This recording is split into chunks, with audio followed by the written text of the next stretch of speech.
ನಮಸ್ಕಾರ. ವನಜಾ ಮಲ್ನಾಡ್ ಬಂದಾಯಿತು, ಹೊಸ ವಿಡಿಯೋ ತಂದಾಯಿತು. ಬನ್ನಿ ಇವತ್ತು ರಾಣಿ ಸೀರಿಯಲ್ಲು ಹೇಗೆ ಮೂವ್ ಆಗ್ತಿದೆ, ಏನು ಸ್ಟೋರಿ ನೋಡೋಣ. ಅದಕ್ಕಿಂತ ಮುಂಚೆ ನನ್ನ ವಿಡಿಯೋಕ್ಕೆ ಸಬ್ಸ್ಕ್ರೈಬ್ ಮಾಡಿಲ್ಲ ಅಂದರೆ ದಯವಿಟ್ಟು ಸಬ್ಸ್ಕ್ರೈಬ್ ಮಾಡ್ಕೊಳ್ಳಿ, ಹಾಗೆ ಒಂದು ಲೈಕ್ ಕೊಡಿ.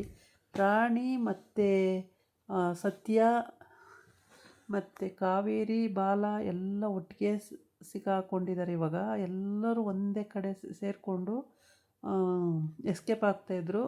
ಆದರೆ ಪೊಲೀಸವರು ಬಿಡ್ತಾರಾ? ಬಿಡೋದಿಲ್ಲ. ಅವರು ಹೇಗಾದರೂ ಮಾಡಿ ಅವ್ರನ್ನ ಹಿಡ್ದೇ ಹಿಡಿತಾರೆ, ಯಾವ ಕಾರಣಕ್ಕೂ ಬಿಡಲ್ಲ. ಅವರು ಇಳ್ಕೊಳ್ಳಿ ಅನ್ನೋ ಉದ್ದೇಶಕ್ಕೇ ಈ ಕಡೆ ಯಾವುದೋ ಒಂದು ಗಾಡಿನ ಹಿಡ್ಕೊಂಡು ಅಲ್ಲಿ ಎಂಕ್ವೈರಿ ಮಾಡ್ತಾಯಿರ್ತಾರೆ. ಇವರೆಲ್ಲ ಒಂದು ಕಂಟೈನರ್ ಒಳಗೆ ಸಿಕ್ಕಾಕೊಂಡಿರ್ತಾರೆ. ಈ ಬಾಲ ಹಿಡ್ಕೊಡ್ಬೇಕು ಅಂತಲೇ ಸ್ಕೆಚ್ ಹಾಕ್ಕೊಂಡಿರ್ತಾನೆ. ಬಾಲನ ಪಾಪ ನಂಬಿಬಿಟ್ಟ ಅವನು. ಸತ್ಯ ನಂಬಿಲ್ಲ ಅಂದರೆ ಏನೂ ಆಗ್ತಿರ್ಲಿಲ್ಲ. ಬಾಲನ ನಂಬಿ ನನ್ನ ನಂಬು ಅನ್ನ ಏನೋ ಚೇಂಜ್ ಆಗವನೆ ಅಂತ ನಂಬಿಬಿಟ್ಟ. ಆದರೆ ಕಾವೇರಿನ ಮತ್ತೆ ಹಿಡ್ಕೊಟ್ಬಿಟ್ಟ. ಅದೇ ಭಾಳ ಬೇಜಾರಾಗುತ್ತೆ. ಅವಳು ನಿಜವಾಗ್ಲೂ ನಿರಪರಾಧಿ ಅಂತೆ. ಆದರೆ ಅದು ಯಾಕೆ ಅವನಿಗೆ ಆ ಥರ ದ್ವೇಷ ಅನ್ನೋದು ಇನ್ನೂ ಗೊತ್ತಾಗಿಲ್ಲ. ಅಥವಾ ಅವಳು ವರ್ಧನ್ ತಂಗಿ ಕೂಡ ಸಾರಿಕಾ, ಅವಳು ಕೂಡ ಪೊಲೀಸ್ ಡಿಪಾರ್ಟ್ಮೆಂಟ್ ಇರ್ಬೋದು. ಮತ್ತು ಇಲ್ಲಿ ಪತ್ತೇದಾರಿ ಕೆಲಸ ಮಾಡ್ತಿದ್ದವಳು ಇನ್ಸ್ಪೆಕ್ಟ್ರೇ ಆಗಿದ್ದಾಳೆ.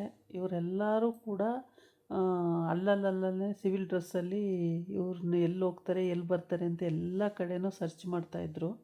ಹೀಗಾಗಿ ಎಲ್ಲ ಎಲ್ಲಿರ್ತಾರೆ ಅಂತ ಎಲ್ಲ ಗೊತ್ತಾಗಿತ್ತು ಅವರಿಗೆ. ಎಲ್ಲದನ್ನು ತಿಳ್ಕೊಂಡು ಒಂದೇ ಸಲ ಆ ಕಡೆಯಿಂದ ಈ ಕಡೆಯಿಂದ ಎಲ್ಲ ಕಡೆಯಿಂದ ಕವರ್ ಮಾಡ್ಕೊಂಡು ಬಂದುಬಿಟ್ಟು ಹಿಡ್ದು ಹಾಕ್ಬಿಟ್ಟಿದ್ದಾರೆ.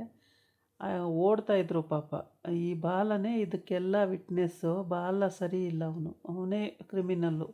ಏಕೆ ಅಂದರೆ ಇವು ಫಾರಿನಿಗೆ ಕರ್ಕೊಂಡು ಹೊರ್ಟೋಗ್ಬಿಟ್ರೆ ಇವಳು ಮುಖ ನೋಡೋಕ್ಕಾಗಲ್ಲ. ಇಲ್ಲಾದರೆ ಜೈಲಲ್ಲಾದರೆ ಆಗಾಗ ಹೋಗಿ ನೋಡ್ಬೋದಲ್ಲ.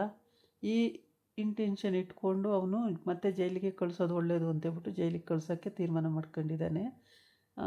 ಸತ್ಯ ಅಮ್ಮ ಮಗಳನ್ನಿಬ್ಬರನ್ನು ಫಾರಿನಿಗೆ ಕಳಿಸ್ಬಿಡೋಣ, ಅಲ್ಲಿ ಹೆಂಗೋ ಬದುಕೋತಾರೆ ಅವರು ಅಂತೇಳ್ಬಿಟ್ಟು ಪಾಪ ಅವನು ಇಷ್ಟೆಲ್ಲ ಕಷ್ಟಪಟ್ಟ. ಗೋಲ್ಡು ಚೈನ್ ಮಾರ್ದ, ಅದರದ್ದು ದುಡ್ಡೆಲ್ಲ ತಂದು ಬಟ್ಟೆ ಬರೆ ಅದು ಇದು ಅಂತೆಲ್ಲ ತಂದು ಪಾಸ್ಪೋರ್ಟ್ ಎಲ್ಲ ಮಾಡಿಸಿ ಡೂಪ್ಲಿಕೇಟು ಎಲ್ಲ ಫೋಟೋ ತೆಗೆಸಿ ಏನೇನೆಲ್ಲ ಮಾಡ್ದ. ಅಷ್ಟು ಮಾಡಿದ್ರೂ ಅವನಿಗೆ ಸಕ್ಸಸ್ ಅನ್ನೋ ಸಿಗಲೇ ಇಲ್ಲ. ಪಾಪ ಹೆಂಡ್ತಿ ಕೈಲೆಲ್ಲ ಬೈಸ್ಕೊಂಡ. ಹೆಂಡ್ತಿ ಪಾಪ ಬಾಯಿ ಬಂದಂಗೆಲ್ಲ ಬೈಯೋಳು. ಆದರೂ ಕೂಡ ಅವನು ಅದೆಲ್ಲ ಏನೇನೋ ಮ್ಯಾನೇಜ್ ಮಾಡಿಕೊಂಡು ಹೆಂಗೋ ಅವರು ಅಮ್ಮ ಮಗಳನ್ನ, ತಂಗಿ ಅಂದರೆ ಅಷ್ಟು ಪ್ರಾಣ ಬಿಡ್ತಾನೆ. ತಂಗಿನ ತೊಗೊಂಡೋಗಿ ಎಲ್ಲೋ ಒಂದು ದಡಕ್ಕೆ ಸೇರಿಸ್ಬೇಕು ಅಂತ ಅವನು ತುಂಬ ಪ್ರಯತ್ನ ಪಟ್ಟರೂ ಕೂಡ ಅವನಿಗೆ ಫಲ ಸಿಗಲಿಲ್ಲ. ಅದೇ ಬೇಜಾರಾಗುತ್ತೆ. ಇಲ್ಲಿ ಸಾರಿಕಾ ಮತ್ತು ವರ್ಧ ಇಲ್ಲಿಗೆ ಹಿಡ್ಕೊಂಡ್ಮೇಲೆ ನಮಗೆ ಫೋನ್ ಮಾಡ್ತಾರೆ ಅಂತ ಕಾಯ್ತಾ ಇದ್ದಾರೆ. ಆದರೆ ವರ್ಧ ಏನು ಮಾಡ್ದ, ಚಳಿ ಆಗಿದೆ, ಕತ್ಲೆ ಆಗಿದೆ, ಬಾ ಮನೆಗೆ ಹೋಗೋಣ ಅಂತ ಕರ್ಕೊಂಡು ಹೋಗ್ಬಿಡ್ತಾನೆ. ಕರ್ಕೊಂಡು ಹೋದಾಗ ರಾಣಿ ಈ ಕಡೆ ರಾಣಿ ಮತ್ತು ಇವರೆಲ್ಲ ಕಂಟೈನರಿಂದ ತಪ್ಪಿಸ್ಕೊಂಡು ಓಡೋಗ್ತಾ ಇರ್ತಾರೆ. ಓಡೋದಾಗ ಹಿಂದಿಂದ ಪೊಲೀಸರು, ಅಂದರೆ ಇಲ್ಲೇನಾಗಿದೆ ಅಂದರೆ ಬಾಲನೇ ಇನ್ಫಾರ್ಮೇಷನ್ ಕೊಟ್ಕೊಂಡು ಬಂದಂಗೆ, ಇಲ್ಲಿ ಏನೂ ಗೊತ್ತಿಲ್ಲ ಅನ್ನಂಗೆ ಇವ್ರ ಹತ್ರ ನಟನೆ ಮಾಡ್ತಾಯಿದ್ದ.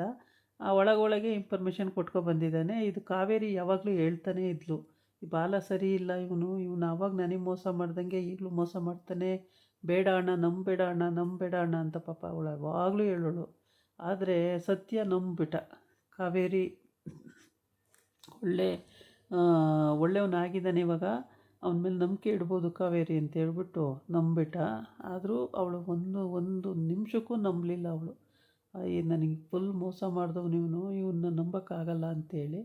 ಈ ಇನ್ಸ್ಪೆಕ್ಟ್ರ್ ಆಗಿರೋ ಅಂಥವ್ರು ಇವ್ರು ಸಿವಿಲ್ ಡ್ರೆಸ್ಸಲ್ಲಿ ಅಲ್ಲಲ್ಲೇ ಸರ್ಚ್ ಮಾಡಿ ಅವ್ರನ್ನ ಎಲ್ಲಿ ಹೋಗ್ತಾರೆ ಎಲ್ಲಿ ಬರ್ತಾರೆ ಅಂತ ಕಂಡುಹಿಡಿಯೋದಕ್ಕೆ ಇವರು ಹೋಗ್ತಾಯಿದ್ಲು ಎಲ್ಲ ಕಡೆ. ಈಗ ಅವಳೇ ಇನ್ಸ್ಪೆಕ್ಟ್ರ್ ವೇಷ ಹಾಕ್ಕೊಂಡು ಬಂದು ಇವ್ರನ್ನ ಹಿಡ್ದಿದ್ದಾಳೆ. ಹಿಡ್ದು ಇವಾಗ ಬಾಲ ಕರ್ಕೊಂಡೋಗಿ ಕಾವೇರಿನ ಅವ್ರಿಗೆ ಹ್ಯಾಂಡ್ ಓವರ್ ಮಾಡ್ತಾನೆ. ಅವಾಗಂತೂ ತುಂಬ ಬೇಜಾರಾಗುತ್ತೆ. ಸತ್ಯ ಅಂತೂ ಪೂರ್ತಿ ಭೂಮಿಗೆ ಇಳಿದು ಹೋಗ್ಬಿಟ್ಟ ಅತ್ಲಾಗಿ. ಬಾಲ ಇಂಥ ಮೋಸ ಮಾಡಿಬಿಟ್ನಲ್ಲ, ನಂಬಿಕೆ ದ್ರೋಹಿ ಅಂತ ಹೇಳ್ಬಿಟ್ಟು ಭಾಳ ಚಿಂತೆ ಮಾಡೋಕ್ಕೆ ಸ್ಟಾರ್ಟ್ ಆಗ್ಬಿಟ್ಟ ಅವನು. ನನ್ನ ಮಗು ರಾಣಿ, ನನ್ನ ಸೊಸೆ ರಾಣಿ ಮತ್ತು ನನ್ನ ತಂಗಿನ ಹಾಳು ಮಾಡಿಬಿಟ್ನಲ್ಲ ಇವನು ಅಂತೇಳ್ಬಿಟ್ಟು, ನಂಬಿದ್ದಕ್ಕೆ ಮೋಸ ಮಾಡಿಬಿಟ್ನಲ್ಲ ಅಂತ ಭಾಳ ಬೇಜಾರಾಯಿತು ಅವನಿಗೆ. ಅಷ್ಟಿಷ್ಟೆಲ್ಲ ಬೇಜಾರಂದರೆ ಆಗ ಪೊಲೀಸರು ಹಿಡ್ಕೊಂಡು ಕಾವೇರಿನ ಇಟ್ಕೊಡೋವರೆಗೂ ಅವ್ರು ವೆಯ್ಟ್ ಮಾಡ್ತಾ ಇರ್ತಾರೆ. ಬಲವಂತವಾಗಿ ಎಳ್ಕೊಂಡೋಗಿ ಪೊಲೀಸಿಗೆ ಹ್ಯಾಂಡ್ ಓವರ್ ಮಾಡಿಬಿಡ್ತಾನೆ ಕಾವೇರಿನ. ಅವಾಗಂತೂ ಕರುಳು ಕಿತ್ತೋಗೋವಷ್ಟು ಬೇಜಾರಾಗುತ್ತೆ. ಎಂಥವ್ರಿಗೂ ದುಃಖ ಬರುತ್ತೆ. ಅವಳು ನಿರಪರಾಧಿಯಾಗಿ ಮತ್ತೆ 10 ವರ್ಷ ಅಲ್ಲೋಗಿ ಮತ್ತೆ ಜೈಲಲ್ಲಿರಬೇಕು ಅಂದರೆ ಎಷ್ಟು ಕಷ್ಟ ಇದೆ ಅಲ್ಲ. ಈ ವನವಾಸ ಯಾರಿಗೂ ಬೇಡ. ಕೋರ್ಟಿಗೆ ಹೋಗಿರೋರಿಗೆ ಗೊತ್ತಿರುತ್ತೆ ಇದು, ಜೈಲಿಗೆ ಹೋಗಿರೋರಿಗೆ ಗೊತ್ತಿರುತ್ತೆ, ಟೇಷನಿಗೆ ಹೋಗಿರೋರಿಗೆ ಗೊತ್ತಿರುತ್ತೆ. ಯಮ ಯಾತನೆ ನಿಜವಾಗ್ಲೂ ಹೇಳ್ತೀನಿ. ಪೊಲೀಸ್ ಸ್ಟೇಷನಿಗೂ ಯಾರೂ ಹೋಗಬೇಡಿ, ಲಾಯರ್ಗೂ ಹತ್ರನೂ ಹೋಗಬೇಡಿ.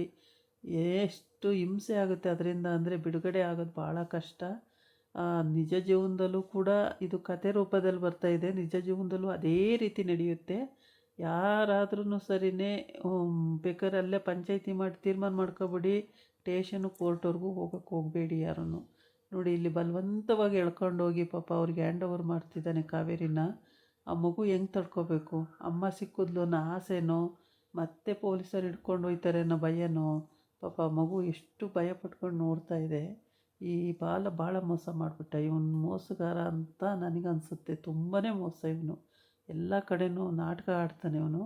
ಆ ಕಡೆ ಸಾರಿಕೆಗೆ ಮತ್ತು ಇವನೇ ವಿಷಯ ತಿಳಿಸಿದ್ದು. ಕಾವೇರಿ ಹೇಳೋದು ಬೇಡ ಅಂತಿದ್ದಾಳೆ, ಇವನು ಎಲ್ಲ ಡೀಟೇಲ್ಸೇ ಹೇಳಿಬಿಟ್ಟ ಅತ್ಲಾಗಿ. ಹಿಂಗಾಯಿತು ಹಾಗಾಯಿತು, ಈಗ ನಕಲಿ ಪಾಸ್ಪೋರ್ಟ್ ಮಾಡಿ ಎಸ್ಕೇಪ್ ಮಾಡೋದು ಹಾಗೆ ಹೀಗೆ ಅಂತೇಳಿ. ಇದೆಲ್ಲ ಹೇಳ್ಬೇಕಾದ್ರೆ ಕಾವೇರಿ ನಿನ್ನ ನಂಬೋಕ್ಕಾಗಲ್ಲ ಅಂತ ಹೇಳ್ತಲೇ ಇದ್ಲು. ಅಯ್ಯೋ ನನ್ನ ನಂಬು ಕಾವೇರಿ, ನಾನು ಚೇಂಜ್ ಆಗಿದ್ದೀನಿ, ನನ್ನ ನಂಬು ಕಾವೇರಿ, ನಾನು ಚೇಂಜ್ ಆಗಿದ್ದೀನಿ ಅಂತ ನಾಟಕ ಆಡೋನು. ಈ ನಾಟಕ ನೋಡಿ ಇವಾಗ ಬಯಲಾಯ್ತು ಒಂದು. ಈ ಬಲವಂತ ಕರ್ಕೊಂಡೋಗಿ ಅಸತ್ಯ ಪಾಪ ಕಂಡ್ಕೊಂಡು ಬಿಡ್ತಾ ಇದ್ದಾನೆ. ಇಂಥ ಮೋಸ ಮಾಡಿಬಿಟ್ನಲ್ಲ, ಈಗ ಹೇಳ್ಕೊಂಡಿದ್ದೆ ಒಂದು ಮಾಡಿದ್ದೆ ಒಂದಲ್ಲ ಇವನು ಅಂತೇಳ್ಬಿಟ್ಟು. ರಾಣಿನೂ ಕೂಡ ಫ್ರೆಂಡು ಅಂದ್ಕೊಂಡಿದ್ಲು, ಅವಳಿಗೆ ಯಪ್ಪ ಅಂತ ಗೊತ್ತಿಲ್ಲ. ಇದಾಗಿತ್ತು ಇವತ್ತಿನ ವಿಡಿಯೋ. ನಾಳೆ ಇನ್ನೊಂದು ವಿಡಿಯೋ ಜೊತೆ ಬರ್ತೀನಿ. ನಮಸ್ಕಾರ.